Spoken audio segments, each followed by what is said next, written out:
All right, so welcome back to the TCS series. In this particular video, I'll be walking you through how to create and deploy a new cron job in the Zama Connection Studio.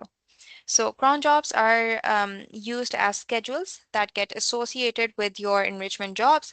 So this is typically the first thing you'd be setting up if you want to define an enrichment endpoint. So I'm standing here in the source environment right now. I'm going to log in with the editor role first. Then I'm going to navigate to the cron job management module. And here you can see the list of existing cron jobs. And you can filter it by status. And you can also create a new cron job. So I'm just going to go ahead and create a new cron job. All right, so the job name is just something meaningful, which describes what job you're creating. I'm going to name it as runs every minute. And then the generate cron expression field, you'll notice that there's a built-in interpreter. So this lets you select the frequency, day, or week visually, and it builds the expression for you automatically. So let me just demonstrate that. So for example, if I want to set a cron job which runs every single day at a particular hour, so let's say 22, and then some minute, let's say. Yeah, so this is the cron job which would be running every single day at 10:15 p.m. So yeah, but I'm just going to go with a simple cron job for the sake of this demo. And I'm going to clear this, which sets it back to the default expression, which runs every single minute. Okay. And the retry count can be set to however many retries you need. I'll leave it at 1 for this demo. So I'm going to go ahead and create the cron job. All right, so it shows the message that this has been created successfully, and the status is now in progress, which means that it's sitting in the editor's bucket right now. From here, I can view the job and I can send it for approval to the approvers bucket. So I'm going to do just that. There's a confirmation message, and I'm going to submit it for approval.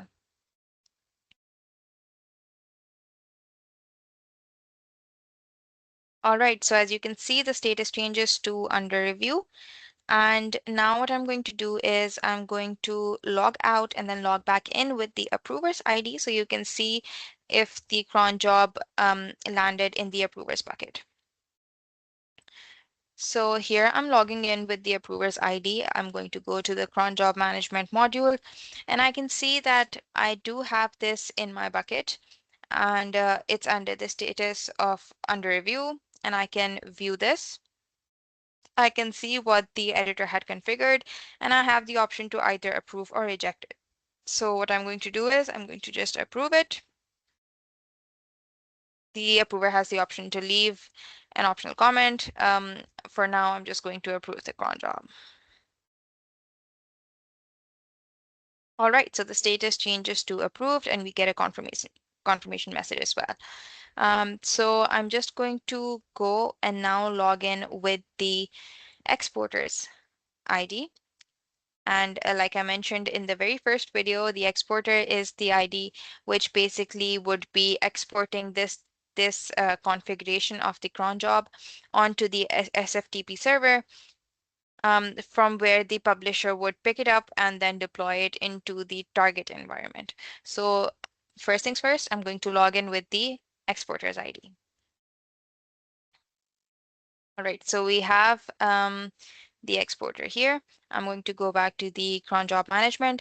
I have the approved version of this configuration here, and I can view the details and I can also export it directly.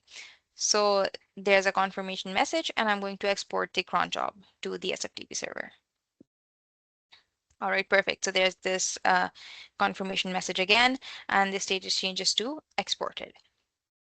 So now, since it has been exported, this configuration would now be available on the target environment to the publisher, so that the publisher can pull it and then basically just deploy it onto the target environment.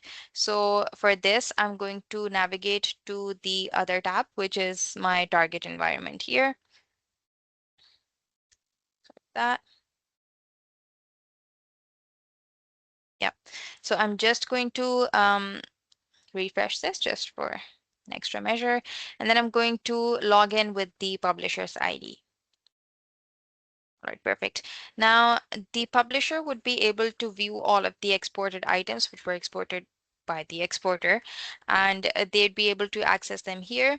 And there are three different tabs for the kind of configuration that had been placed into the SFTP server. Since mine was a cron job that I just exported, I'm just going to navigate to the cron jobs, right? And we have it here. This has the right timestamp as well. This has the correct date. And the most recent one is the one which was basically exported last. So as the publisher, I can view whatever configuration was done. I can see the created expression, and I can see the additional details as well of this cron job, that it runs every minute. This is the cron expression. The number of iterations, which is the number of retries, would be 1, and the status is right now this. And I can view all of these details, and I can just deploy it. So there's another confirmation message that this action cannot be undone, and as a publisher, I'm just going to deploy it. All right, so the cron job is published successfully. So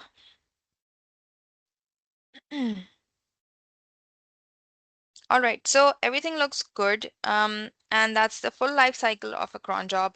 Uh, if I can go back and navigate to the cron job management module, I can see that this cron job that I created, the status has been changed to deployed, and I can also view it. The configuration is again the same. And yeah, this basically shows that the full life cycle of the dev environment through the approval and export process, and finally deployed to the target environment. So in the next segment, we'll create a pull enrichment job and associate it with this schedule that we just created. So see you in the next video. Thank you.